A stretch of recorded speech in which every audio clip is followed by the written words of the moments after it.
Welcome, everyone, and thank you for joining us for Do I Have to Pay for That? Navigating the Common Pitfalls of Wage and Hour Laws. Sponsored by EPAY Systems and presented by Chelsea Mesa and Cheryl Lutz from Seyfarth Shaw LLP. Before we begin, I'd like to remind you that this webcast has been pre-approved for HRCI credit and can also be used for SHRM credit. Please be sure to attend the complete webcast in order to receive your credits. After the webcast, you'll receive an email from HR.com within 1 to 2 business days that will include your certification credit information. You can also log into HR.com and go to your View My Credits page where you can see the credits that you've received.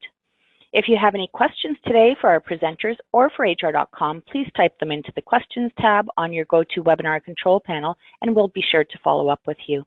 And it's now my pleasure to turn you over to Michelle from EPAY Systems. Thanks, Sylvie. Hello, everyone, and welcome to our webinar, Do I Have to Pay for That? My name is Michelle Lanter-Smith, and I'm the Chief Marketing Officer here at EPAY Systems. Thank you to all of you for joining us, taking an hour out of the middle of your day. We are very excited to present to you some great content. But first, let me tell you a little bit about our speakers from Seyfarth Shaw. EPAY Systems has partnered with Seyfarth Shaw for the last 4 years, bringing you webinars such as these. We continuously have a series covering everything from ACA to Department of Labor, new laws, things like that, new rules. And then today, really talking about what do I have to pay for? How do I handle meal breaks? How do I handle travel time? Things like that. So thank you to Seyfarth Shaw for your continued partnership. Let me introduce Chelsea. Chelsea is a partner in the Labor and Employment Department in the LA office for Seyfarth Shaw.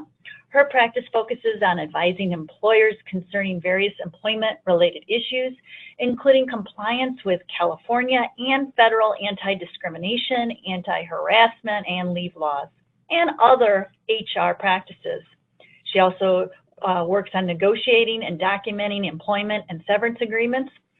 She counsels clients on their employment policies and performs trainings on all aspects of employment conduct, including California-mandated sexual harassment training, discrimination training, and training on the interplay of the Americans with Disability Act for state and federal leave laws. I could go on and on, but I also want to introduce Cheryl Lutz, our other speaker. Cheryl is an associate in the Chicago office here in Chicago with us at EPAY Systems. We're both located here in Chicago.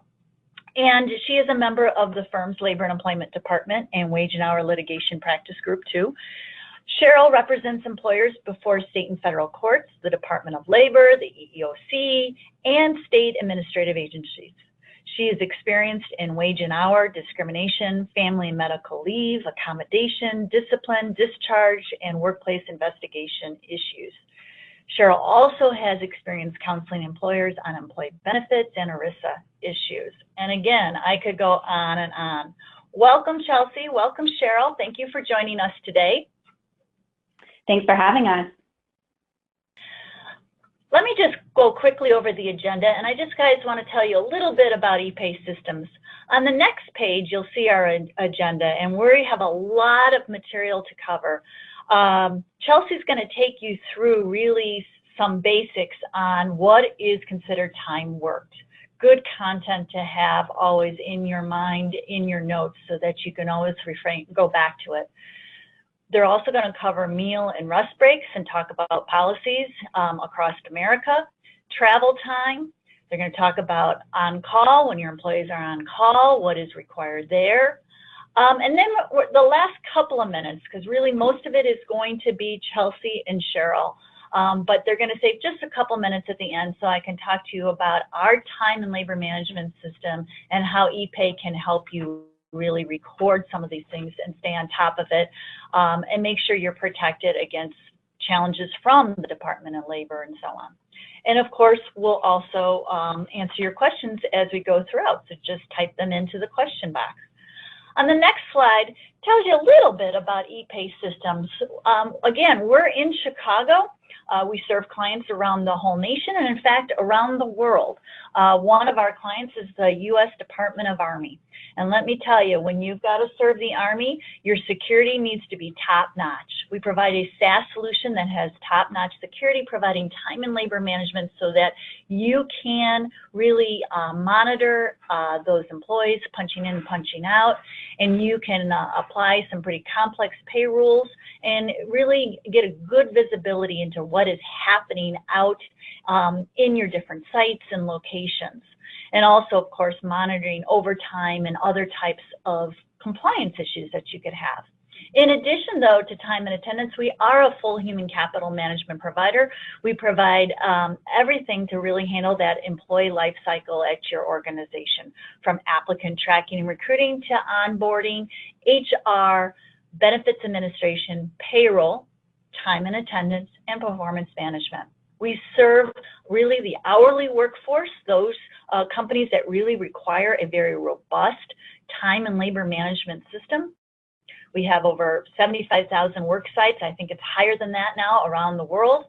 And what really sets us apart is what is really the robust time and attendance, that flexible solution to really serve people that have some complex pay rules in that hourly workforce. And then also our premium support. All EPAY customers get premium 24/7 support all the time. There's not just a gold or a platinum. No, it's everybody gets 24/7 support. And because of this great support, we boast a 99% customer retention rate. So enough about EPAY. I'm going to turn it over to Chelsea. Chelsea, please go ahead. Thank you so much. Before we get into the kind of the nuts and bolts of everything, I do want to go over this legal disclaimer with you, just to make sure you guys are all aware. The contents of this presentation should not be construed as legal advice or a legal opinion on any specific facts or circumstances. These materials are intended for general information purposes only, and you are urged to consult a lawyer concerning your own situation and any specific legal questions you may have. So on that note, let's go ahead and dive in on a refresher of time work basics. I'm sure that all of you have wage and hour concerns that keep you up in the middle of the night. Even though you've seen the various legislatures in your states and on a federal level kind of focusing on things like pay equity or sick time, there is no slowing when it comes to wage and hour lawsuits. The plaintiff's attorneys are still looking for little mistakes and bringing class actions just as rapidly as they were before that kind of shift in the movement on the laws. What we're going to do today is sort of focus on the differences between federal law and state laws, and you'll see a lot of focus being paid toward California because, as you're probably all aware, California operates a little bit differently than almost anywhere else. And so you will see us talking a lot about kind of the California standard, the federal standard, and then when there are other states that are outliers, we'll point to those as well. So some of this might serve as a refresher for you guys, but we obviously want to kind of march through what we think are the most important areas of wage and hour. There are obviously going to be some areas we just don't have time to get to today, so we picked out the ones that tend to give employers the biggest headaches. So on the next slide, why don't we go ahead and go over what the standard is for compensable time under both federal and California law. And so the federal standard is this suffer or permit to work standard, including all time that employers suffer or permit an employee to work. So essentially what that means, if an employer is aware that an employee is working, if they're allowing them to work, the time is compensable. It doesn't matter the reason, it's immaterial, and it would include an employee who thinks they're doing it, as a good favor to the employer, so voluntary work. And most states are going to mirror or incorporate this standard. The California standard, as you'll see, is a little bit different. It really focuses on control, includes all time the employee is permitted to work, so whether or not required to do so, and it tends to be, even though the words seem the same, the way the courts interpret this, it's much broader. And you're going to see that really when we get to things like travel time and standby and on-call reporting time, because California really does take the position, if we're preventing you from doing something that you'd be normally doing in your free time, that time is compensable by that employer. So then I will turn it over to Cheryl on the next slide. Thank you, Chelsea. Hello, everyone. My name is Cheryl. As EPAY mentioned, I'm based out of Seyfarth, Chicago office. So the first topic I'll be covering is off-the-clock work. You probably heard this before. You may be familiar with it already, but it's always good to have a refresher. Off-the-clock work means any work that is done for an employer which isn't compensated and not counted toward a worker's weekly hours for overtime purposes. As Chelsea mentioned, this includes work that the employer suffers or permits, and includes when the employee engages in work that isn't requested but is allowed. Chelsea also mentioned that the California standard is even more stringent on this point, so California will consider more work to fall in the category of compensable off-the-clock work than even the federal standard. A lot of the times employers do not realize that they need to pay for this work because it wasn't requested. For example, an employer might hold pre-shift meetings, which it considers to be voluntary. An employer may also see, its administrative staff working through lunches, but since it didn't ask them to work through lunch, it doesn't realize that it needs to pay them. This is a big mistake. If the employer knows that the employee is working during that time, but not recording it in any way, then the employer needs to pay for it. An employee's good intentions in this regard could lead to a very significant wage and hour risk for employers. So here we've listed some common examples of off-the-clock work, taking home work. This might include, correcting an assignment or finish something that an employee just couldn't get done before a deadline. After hours calls, mobile devices. A recent study showed that 39% of working Americans use their cell phones to check and send emails outside of working hours. So for non-exempt employees with access to work email off duty, this is a huge risk. And, here's a plug for our wage and hour blog. We recently covered a decision involving police officers on their BlackBerry. So if you head over to our webpage and to our wage and hour blog, you can read a recent update on that front. And then donning and doffing, this is really just a funny way of saying putting on and taking off gear and clothing needed to work, like protective suits and gloves, for example. Finally, employee bag checks. This has been an area where there's been some recent movement. The recent decision suggests that employee bag checks are not compensable under federal law, but whether or not they're compensable under California law, meaning that California employers would need to pay employees for bag checks is currently under review by the courts. So please just keep in mind and keep your eye on the news in that topic. Moving on to payment of overtime. So in addition to paying employees for all time that they work, so for all the compensable time, employers must also pay employees overtime. I'm sure this is not a surprise to anybody listening to this webcast, but we'll go ahead and go over the basics. The assumption is that all employees are entitled to overtime. And the only way that they're not is if a certain exemption applies.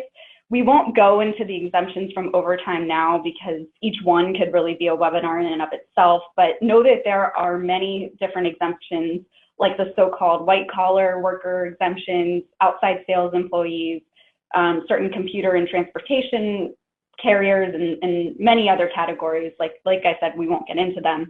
But note that if no exemption applies, then employees must be paid overtime.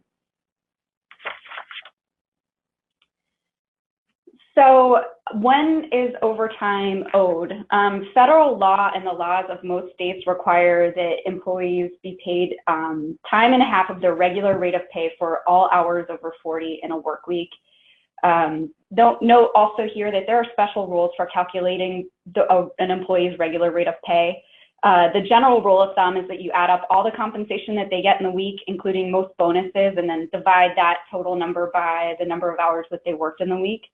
Some states that we've listed here require overtime be paid also after a certain number of hours in a day, most often somewhere between 8 and 12 hours. But if an employee works more than 8 to 12 hours, depending on what the state requires, they'll need to be paid overtime for the day as well. All right, and I'll turn it back to Chelsea to discuss the California specifics of paying overtime. Thanks, Cheryl.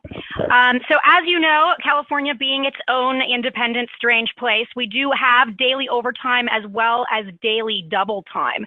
So when we're talking about overtime in California, we're not just talking about time over 40 hours in a work week. We're also talking about any time that is worked over 8 hours in a work day. And the first 8 hours on the 7th consecutive work day worked in a work week. So if somebody's work week is defined as Sunday through Saturday, and that employee works every single one of those days, then subject to some very limited exceptions, they're going to need to receive overtime for those first 8 hours on that 7th consecutive work day in a work week. Now, if it crosses over the work week break, and let's say they work 7 consecutive days, but it crosses 2 different work weeks, this rule is not going to apply. So this is just 7th consecutive days within a work week. Now, the double time rule applies anytime an employee works more than 12 hours in a work day, and anytime we have that 7th consecutive work day issue and that employee works more than 8 hours on that 7th consecutive work day. So as you can see in California, it's very important to specifically define what your work week and your work day are, so that an employee knows that if I work 7 days in a row, I'm not necessarily going to get extra pay for that 7th day unless they're all within the same work week. There are some exceptions. If you go to the next slide, we've got this, one of the major ones, the California make-up time exception. The 2 sort of major exceptions when it comes to daily overtime after 8 hours are this exception, which I'll talk about in just a moment, and the California alternative work week schedule exception. That in and of itself, we could have had an entire webinar about. It's a very specific process where employers are allowed to have an alternative schedule and not pay the daily overtime right after 8. It's daily overtime after 10 if there's an agreement in place, and there's an election that needs to be done. It needs to be done according to some very specific rules in order to make that happen. But more commonly, you run into this makeup time exception, which basically an employer is allowed to let an employee who wants to, for example, take a couple hours off at some point during a work week to run an errand.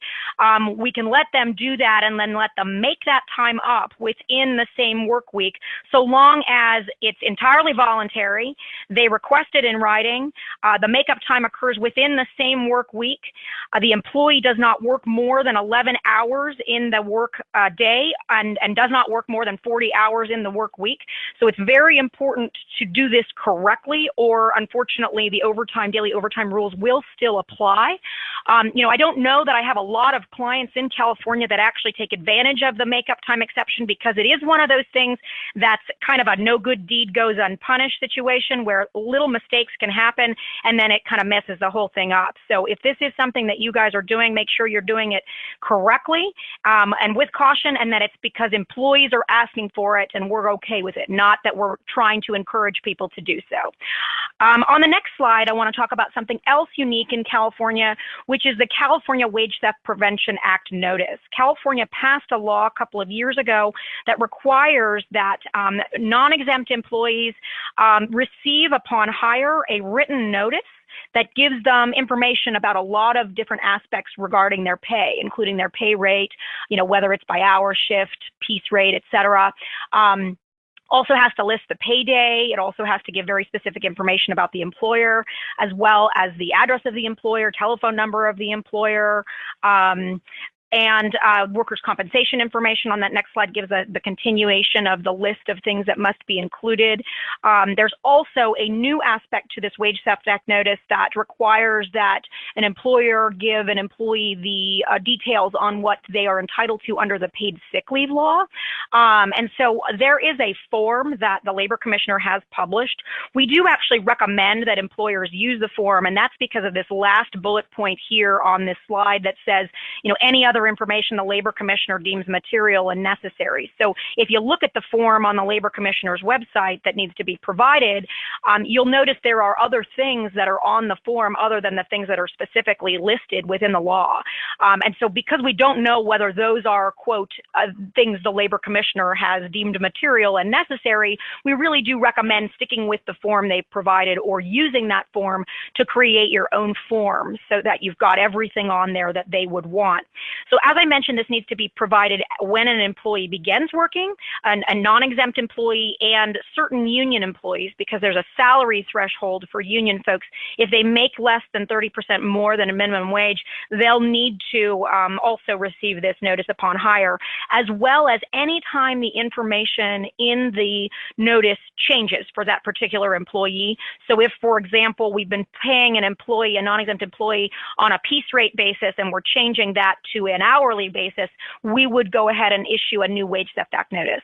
The exception to that rule is if we're just changing the amount they earn. Let's say an employee goes from $12 an hour to $13 an hour, we wouldn't necessarily have to reissue the whole Wage Theft Act notice. We could just identify that in some other writing, and they're going to receive it on their pay stub as well. So they'll be able to know what the pay change is without us having to reissue the entire wage theft prevention notice. I'll now turn it over to Cheryl so she can talk a little bit about other states that have these written wage notice requirements. All right, thanks, Chelsea. On the left here, you'll see the states that have written wage theft notices similar to the California law. Note that there's no federal law, so if you're not operating in one of the states listed on this slide, no need to worry about the wage notice laws. No, but the states listed on the left require employers to provide notice and sometimes also require a form. And then in certain states, it's only required upon request. On the right-hand side of the screen, you'll see that Alaska, Colorado, Iowa, Pennsylvania, Tennessee, and Utah allow just a posting to satisfy the requirements of wage notice law. And then additionally, most states do have pay stub requirements. So this slide's a little different because it actually notes the states that do not have them. Lucky for you, Southern employers, they're mostly located down in really the deep south down there. So all the states in green on the screen here don't have any pay stub requirements. If you're outside of this zone, so any of the gray states listed on this map, assume that you do have to give your employees written pay statements. Again, we won't get into the minutia of all of the state laws because we've got a lot to cover today. And with that, I will turn it back to Chelsea to talk about wage statements in California. Thanks, Cheryl. Again, as you won't be surprised, California is the state that has by far the most specific requirements when it comes to what needs to be included on an itemized wage statement. I will tell you that if any of you have suffered through a California wage and hour class action, there likely was an allegation about the pay stubs themselves, because commonly when an employer does not provide all the information that they were supposed to, or something was incorrect, they will throw in one of these claims. And several years ago, the courts in California decided that if the pay stub itself has some incorrect information on it, that even if it didn't cause the employee any actual damage, they're allowed to bring claims like this under California's Private Attorney General Act, which is, as you might imagine, very costly and very popular for plaintiffs' attorneys in California. So this list that we've provided is of the things that need to be included on an itemized wage statement within the state of California or for your California employees. It needs to include the gross wages earned. It has to have the total hours worked, but not for exempt employees. And I do recall I saw a question a bit ago talking about whether we were addressing salaried versus hourly. As we know, there's such a thing as a salaried non-exempt employee. So we prefer to kind of stick with exempt versus non-exempt because we recognize that there are employees who receive a salary who may also be non-exempt. So when we're talking about non-exempt, we're talking about both those that receive a salary and those that work by the hour. So again, another thing that has to be included on the wage statement is the number of piece rate units earned and applicable piece rate, any deductions that have been taken from the paycheck, what the net wages earned are, the inclusive dates of the pay period. It needs to include the beginning and the end of the pay period, not just the end of the pay period, for example. And it has to have the employee's name and either the last 4 digits of a Social Security number, not the whole number, or any other employee ID that's not the Social Security number. It does have to have the name and address of the employer and all applicable hourly rates for the pay period with the number of hours that are worked at each rate. Now, I included sick time with an asterisk at the bottom of this because the law on California sick pay did also include a requirement that employers provide information as to the amount of sick time available for use either on an employee's pay stub or in another writing that is provided to an employee at the same time that they would receive their pay stub. So that basically means you either put this on the pay stub itself, or when the employee is being paid each pay period, they also receive a second piece of paper or another notification that gives them their current sick time balance at that moment in time. The Labor Commissioner also opined when the sick pay law was about to come out that if an employer uses, for example, a database that an employee can access at any time to see their sick time balance, that would not be sufficient to satisfy this notice of amount of time that the employee has available for use, unless, of course, the employee was going to provide, the employer was also going to provide notification of that at each pay period. So it's very important that there be an actual notice that goes to the employee that tells them how much sick time they have available at the same time that they receive their pay stubs and paychecks each pay period. On the next slide, we're going to talk about California deductions for overpayments because California has very specific rules when it comes to deductions of any kind. It needs to include an authorization by the employee, and it needs to be voluntary in order to do any deductions of any kind from an employee's paycheck. It also cannot take the employee's wages down to less than minimum wage for all hours worked. One very important thing to consider, a lot of employers in California don't know that you cannot take balloon deductions from final pay from an employee who owes an employer money. And that would include if we've advanced vacation or we've advanced pay at any, of any kind. We cannot have a system where an employee, if they haven't worked off their debt, essentially, if through payroll deductions they haven't gotten to the end of it, if they leave us, we're not allowed to then just take the rest of it out of their final pay. So we need to be very careful about that, for reasons that we'll talk about in just a few moments. But we do need to be very cautious if we're attempting to make a deduction from a final paycheck. We recommend against that in California. There are other ways of receiving the money back, but a balloon deduction is always going to be viewed as a violation by the Labor Commissioner in California.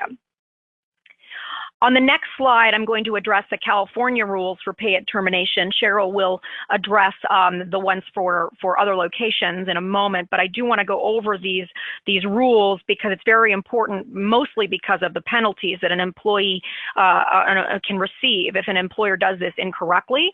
If an employee is resigning from employment in California and the employee has given at least 72 hours of notice for that resignation, then the pay must be received on that employee's final day of work. Now, if the employee did not provide at least 72 hours notice, then the employee must be paid within 72 hours of the notice. So, for example, if as an employee I tell my employer I'm resigning effective tomorrow, then there's another 48 hours after that initial 24 hours of notice that an employer has to get that final pay ready to go. If an employee is paid on their final day, it's very easy because a check can be handed to that employee and there's no real issue with that. But if an employee, for example, has left and we've got a notice period with which we can work to get them their final check, we do need to address with that employee, and we prefer it to be in writing, what they want to happen to that final check. Do they want us to hold it and have them come pick it up, or are they giving us authorization to mail mail it. Without their authorization to mail it, there is a risk that if we mail it and either they don't receive it, or for example, it's in the mail and they show up to pick it up and we don't have it, then we may be subject to the waiting time penalties I'm going to talk about in just a moment. So the best practice when it comes to a resignation is to do our very best to get that check to that employee within the 72 hours or on the final day if they've given us that notice. And if they haven't given us the notice, get their agreement of what they want to happen to that check so that there's no allegation that we are required to give them waiting time penalties. With respect to an involuntary termination at the bottom of that page, keep in mind that if somebody is being terminated involuntary, we have to get them their check at that termination meeting and hand it to them when they're being let go. And it has to include all of their pay, including any unused accrued vacation that they've got left in their bank. It all has to be provided to them. When we do have to pay them for coming to that termination meeting, a lot of employers will pay for the whole day because they don't know, for example, how long the employee is going to be in the termination meeting, or if the termination, for example, is postponed past the first couple of hours of the day. It's much less risky just to assume the employee deserves to be paid for the entire workday and including that in the final check. On the next slide, let's talk just a little bit about these waiting time penalties that I've been mentioning.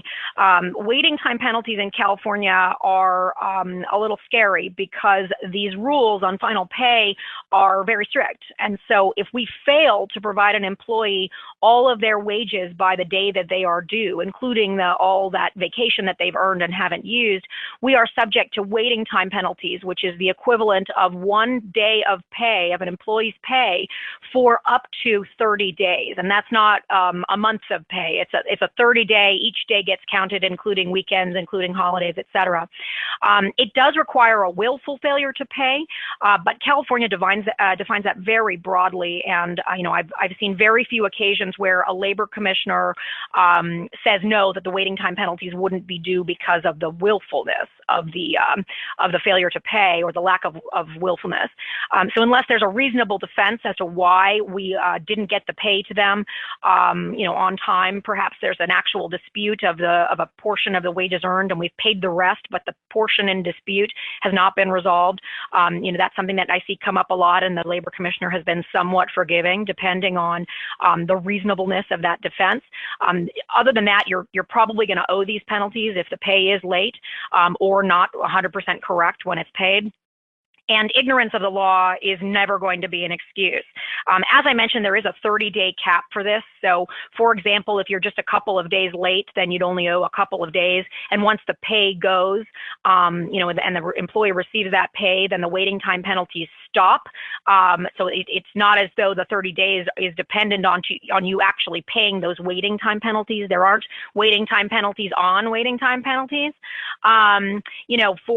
For employees who don't get their paychecks for very lengthy periods of time, the cap is 30 days. The 30 days is the most that can ever be provided in terms of waiting time penalties, but that's still a very sizable amount, and so it's something that we want to be very mindful of and make sure that we don't fall into. And with that, I'll turn it over to Cheryl to talk about other states that require pay sooner than the next pay period when you're terminating an employee. Thanks, Chelsea. So again, here we have a list of states outside of California that also require employers pay employees sooner than the next pay period. I again won't go through all of these in detail. There's a list. There's also a map there on the left. So thanks for our folks at EPAY for putting that map together. When I put this slide deck together originally, it was just a map of the US, but now it has these states in white. So thanks to the pros for that. Most of these laws apply at termination only. Some also apply when an employee resigns with notice, and rarely it applies even if an employee resigns without notice. Similar to California law, there are penalties, and ignorance of the law is never an excuse to not comply with it. So if you have employees in these states, just be aware that the state laws may require you to pay employees sooner than the next pay period after termination. Moving on to the next topic, hopefully it won't make anyone too hungry or want to take a nap, you know, more so than you may already want to after hearing about wage payment laws for half an hour. But we're going to go over the state and federal law requirements for meal and rest breaks, give an overview of when they're required and when your company has to pay for them. Federal law does not require rest breaks or meal breaks for adults, and this will be a caveat throughout the course of this conversation. There are certain laws that apply only to minor employees. We'll be talking about the laws that apply to adults only. So if, while there is no federal law that requires meal and rest breaks, there are laws and rules that dictate whether an employee or an employer has to pay employees for meal and rest breaks. So if an employer offers rest breaks for less than 20 minutes, they have to pay employees for that time. Or if an employer offers meal breaks for less than 30 minutes, they have to pay employees for that time. Federal law does, however, require that employers provide non-exempt mothers with the time and space to express breast milk for 1 year after the birth of a child. This is a relatively new requirement that was added to the Fair Labor Standards Act as part of the Affordable Care Act. And when I say relatively new, I guess it was in 2010, so I'm not sure if that's still new or not. But employers must allow a reasonable amount of time as frequently as needed, and the space must be shielded from view of other employees. The lactation break time is not generally compensable with certain exceptions, and if you have mothers working during this time, clearly they need to be paid. So for all of your multitasking moms out there, please pay them because they've definitely earned it working during a lactation break. Next slide, we have states with meal break laws for adults. We'll, you know, not get into all of these in detail.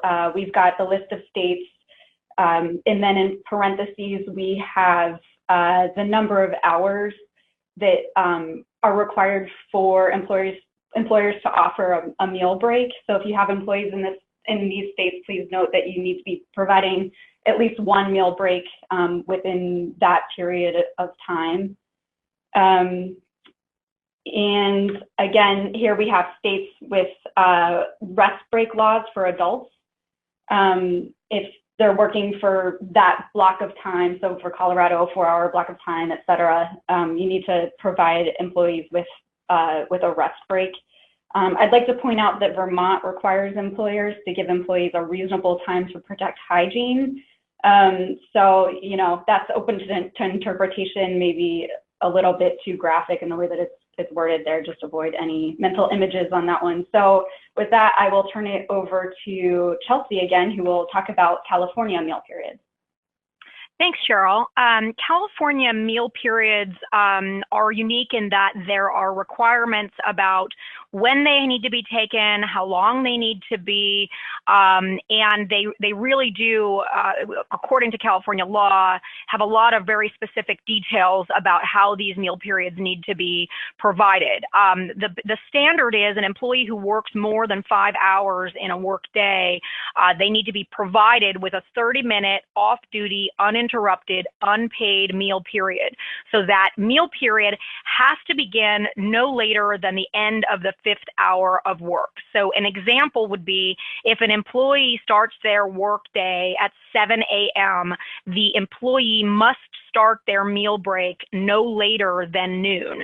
So they can work 5 complete hours before that meal break needs to start. But if the employee starts the meal at 12:01, then that meal period is late. Similarly, if the meal period is 29 minutes, then that meal period is too short and has not fulfilled the obligations under California law.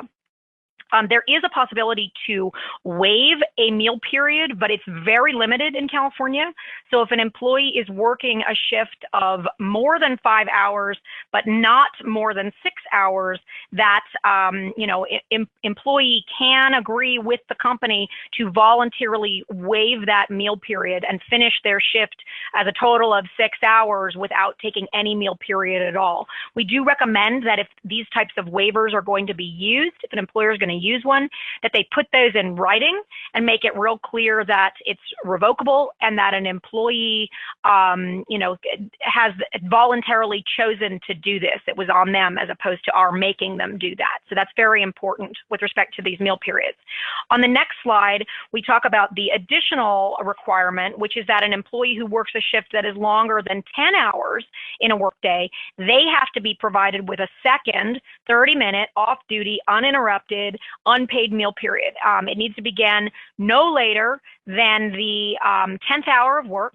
And if the employee, again, if they work more than 10 but less than 12 hours, that employee and the company may choose to voluntarily waive that second meal period. And I referenced a second meal period waiver form because even though there's not a requirement that it look a certain way or it do something, we do really recommend that an employer implement such a form and use it to document when employees are waiving that second meal period. It's very important. So we've got something in writing that will demonstrate that this occurred, that an employee voluntarily did it. We do want to make sure that employees are relieved of all of their duties during these meal periods and are free to use the time for whatever purpose they desire, including leaving the premises. So essentially, if we're telling employees that they need to clock out for a half an hour, but we're telling them they can't go anywhere, or they have to stay within a certain number of feet of their post, or that they have to carry a pager and be prepared to answer phone calls, or et cetera, during these meal periods, then the argument would be that we really haven't completely relieved them of duties and we haven't done what we're supposed to under the California laws. On the next slide, I talk about California rest periods. And the California rest period standard is a tiny bit different just in terms of the language. Employees are authorized and permitted to take one paid off-duty uninterrupted rest period for every 4 hours worked or major portion thereof. And major portion thereof typically means more than 2 hours. For the first period of time, an employer is allowed to let an employee go 3.5 hours without a rest period. So if somebody's working, a shift from 8 a.m. to 11:30 a.m., they're not actually entitled to receive a rest period or a meal period at all. But once that employee crosses the threshold from 3.5 hours, then the rest period requirements kick in, and you'll see how we've laid it out based on the number of hours that they are working. If they work 0 to 3.5, it's none. 3.5 to 6 hours, it's 1. 6 to 10, it's 2, and so on and so forth. And the rest period should be taken as close to the middle of each 4-hour work period as practicable. The goal would be to have these employees take them, right in the middle of each of those 4-hour blocks. We recognize that's not going to always be possible, but that is the goal. On the next slide, I do want to address just a little bit more about rest periods. They are paid, they are counted as time worked, and again, this standard of ensuring that they're relieved of all duties during their rest period, and arguably based on dicta in this new case that came out at the end of last year, we do need to make sure that they have the right to do whatever they want during this period, which may include leaving the premises. And that's a change, a shift in thinking from what we were looking at prior to this case, in that a rest period, because it's paid, we could control them a little more and keep them on site. We really think that's risky at this point. So we really do want our employers making sure that employees can do whatever it is they want while on a rest period. You can't use them, you can't combine them with the meal period to make the meal period longer, and you can't use them at the end of the day to arrive late or leave early from their shift. They need to be separately designated. On the next slide, I'll briefly talk about the penalties involved. If on any workday an employer fails to provide that meal period, or if it's late, or it's short, or we interrupt it, the employee is entitled to receive 1 additional hour of pay as a penalty, and that's at their regular rate of pay. Same thing with the failure to authorize and permit one of those required rest periods. They're entitled to 1 hour of pay as a penalty at regular rate, and obviously plus the pay for the time that's actually worked. The only good news for this is even if an employee, for example, was entitled to 3 rest periods and 2 meal periods per day, we're only required to provide 1 penalty for each type of break. So 1 penalty for meal periods, 1 penalty for rest periods. Even if they ended up missing or getting interrupted in multiple of those breaks, they're limited to 2 additional hours of pay for those penalties for these meal and rest periods. One of the things we do recommend with respect to meal and rest breaks, just in terms of practical tips on the next slide, is a very detailed, very robust written policy regarding our meal and rest periods. Make sure the employees know that they need to come to us if they're denied a meal or a rest period or delayed a meal period before the before the end of the 5th hour of work, so it's late after that 5th hour of work, or they have to come back early. We need to make sure that they need to tell us that and advise them that we're going to assume that they've gotten what they're entitled to unless they let us know about this. And so if we've got a practice in place where employees can come to us with these issues, it makes it much more difficult for them to argue later on that they were entitled to penalties for things that they should have gotten eons ago.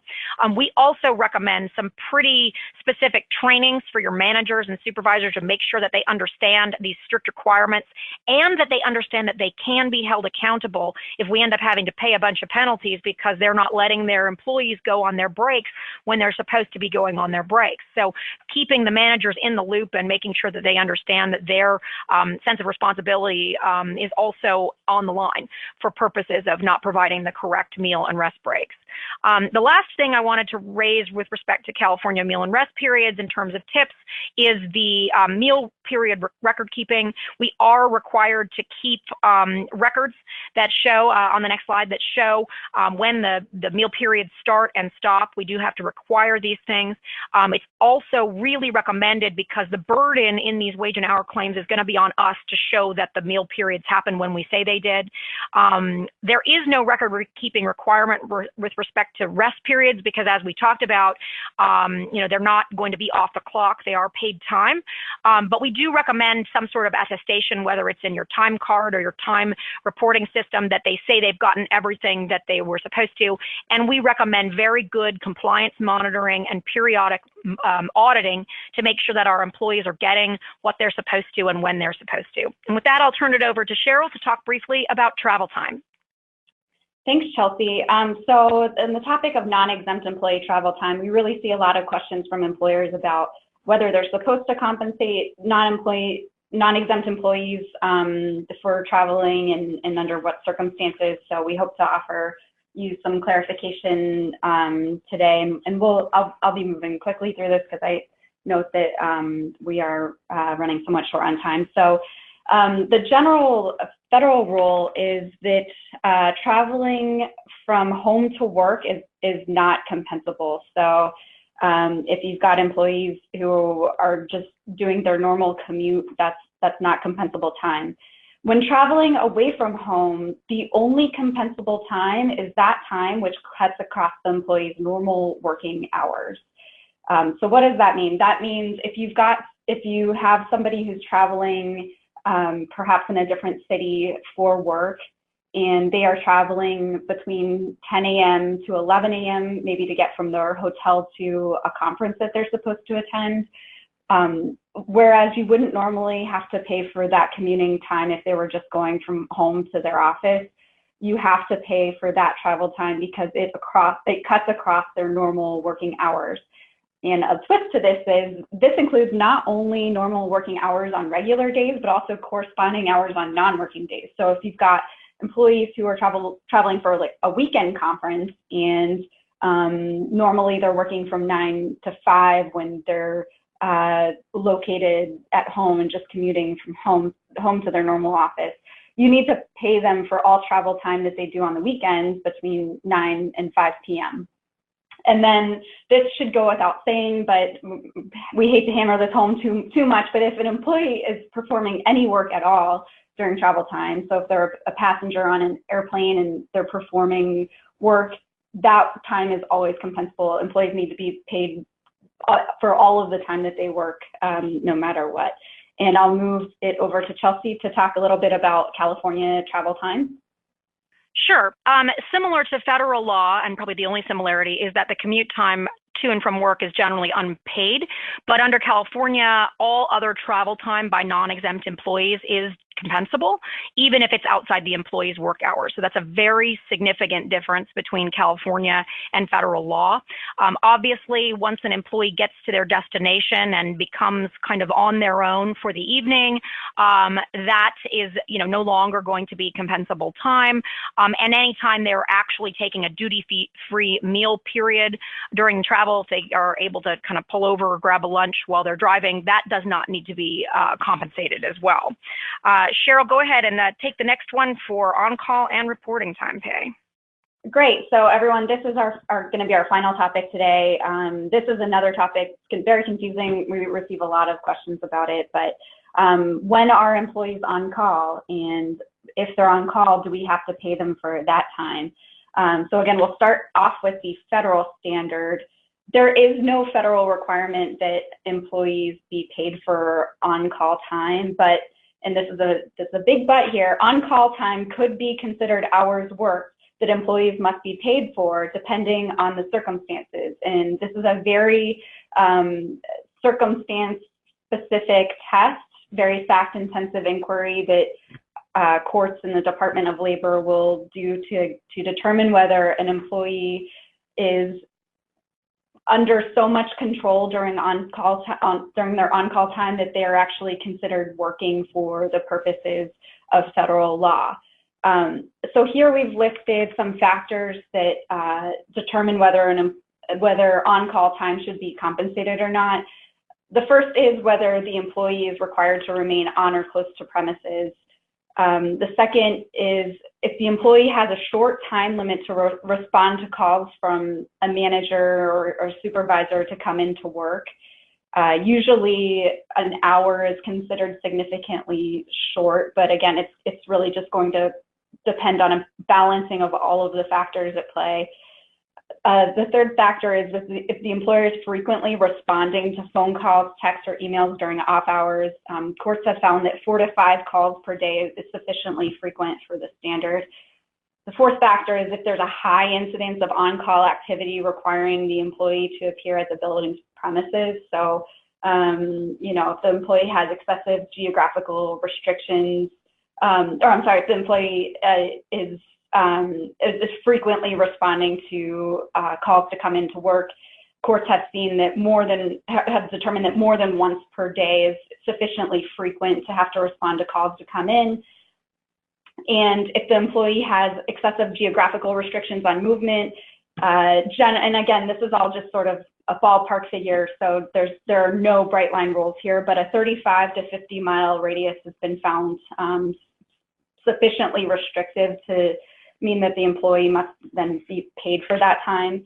And finally, if the employee and employer have agreed that there will be at least some compensation for being on call. So if there's an informal or formal agreement that, I might have to call you in on a Saturday, I'll pay you $50 if you, just stand by all day, then that is actually going to be a factor in favor of finding that time to be compensable under federal law. And I'll turn it back to Chelsea to talk about reporting time pay under California law.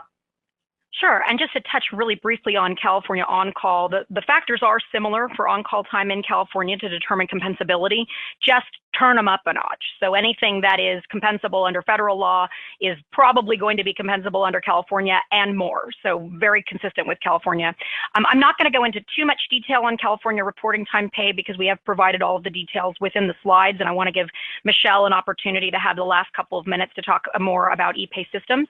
But we do have the California reporting time pay details laid out that an employee typically will get half of their usual scheduled days work if they're required to report, does report, and then is not put to work or is furnished less than half of their usual scheduled days work. So if somebody is scheduled 8 hours and is sent home, they'll get 4 hours. If their shift was significantly shorter, maybe it was a 5-hour shift, they'd get 2.5. If it was a 3-hour shift, they'll get no less than 2 hours. On the next slide, it goes over what the exceptions to the reporting time pay are. This is typically when it's something outside the control of the employer. And then on the next slide, it goes through the states that also have reporting time laws and the number of hours that are at issue, with those states that have reporting time. On that next slide. the other states that have that.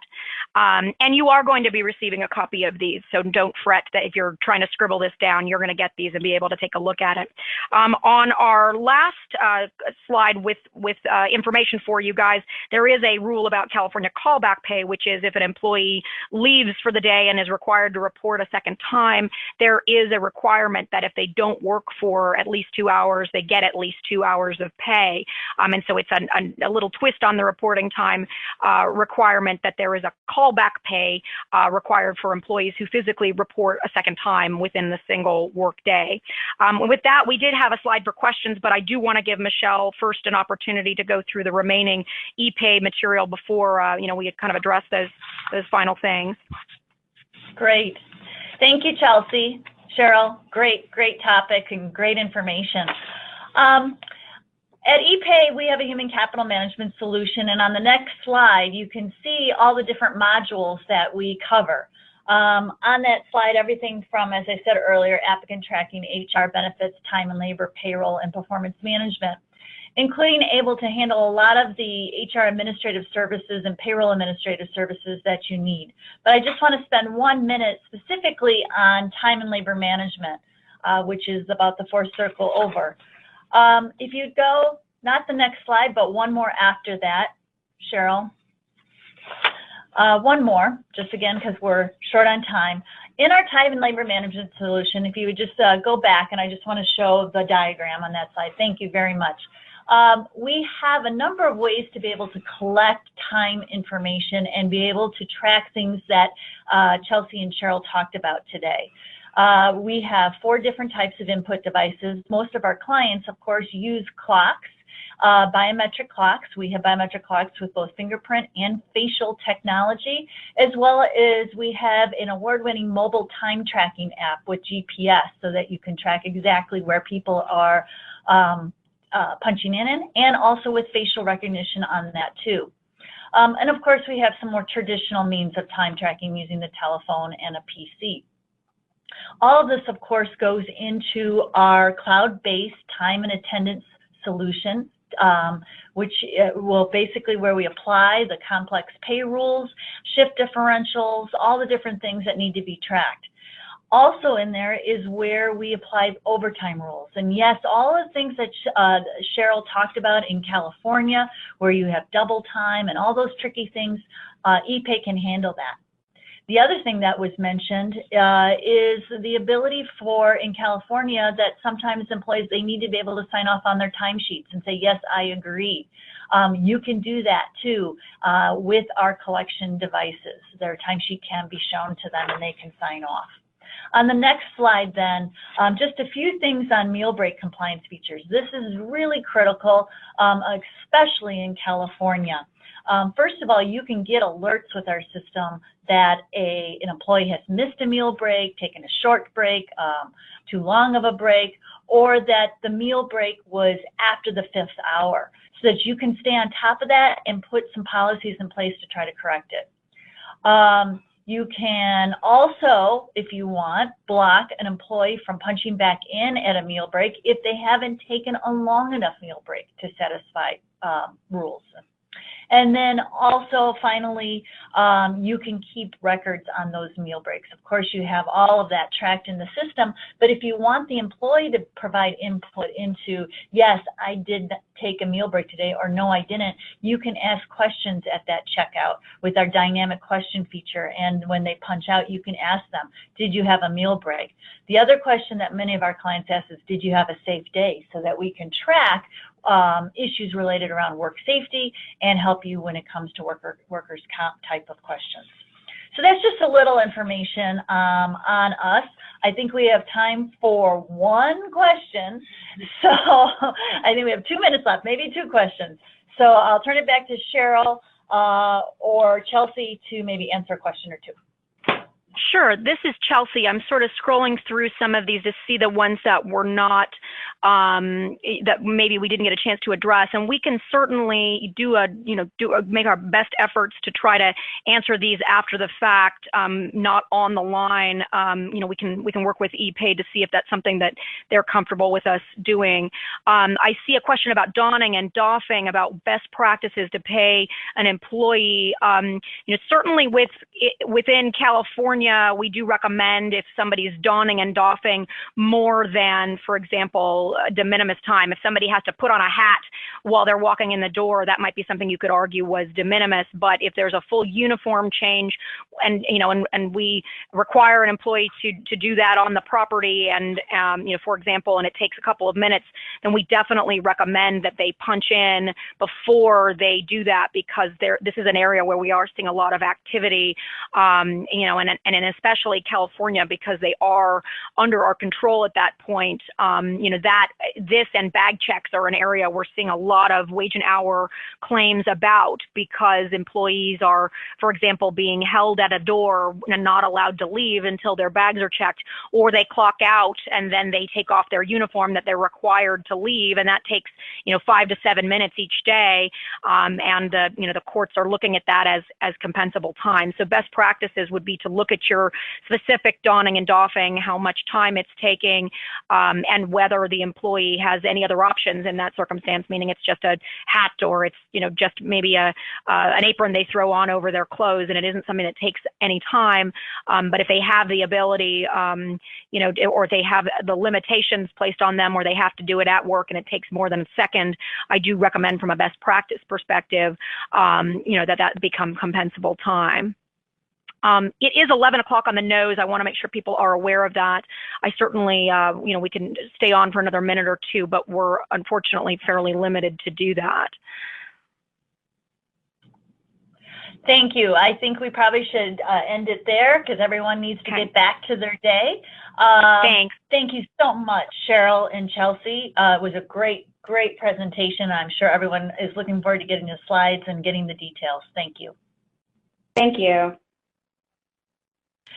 So I'm going to turn it back to Sylvie. I just want to remind you, if you'd like to know more about the EPAY solution, specifically looking at our time and attendance solution, a lot of the things that were covered today and that you need to be able to track, we do have an upcoming webinar on September 28th. Just go to the EPAY website, epaysystems.com, and register. Thank you, everyone, for joining us. Sylvie? Thank you so much to Cheryl Luce and Chelsea Mesa from Seyfarth, and for EPAY for presenting this very informative webcast today. We have a ton of questions that people sent in, and as was mentioned, that we will try and address these privately afterwards. And just a few reminders to our attendees. If you'd like to view the webcast again, the archive recording and slides will be available for up to 7 days for our free members, and if you have an enhanced membership, then you will have unlimited access to those. All webcast credits are stored in your HR.com account. Watch for your HR.com email to arrive within 1 to 2 business days. It will contain the certification credit information. Your feedback is important to us, so please take a moment to fill in the exit survey that will appear on your screen once the webcast is ended. And this concludes our webcast. Enjoy the rest of your day.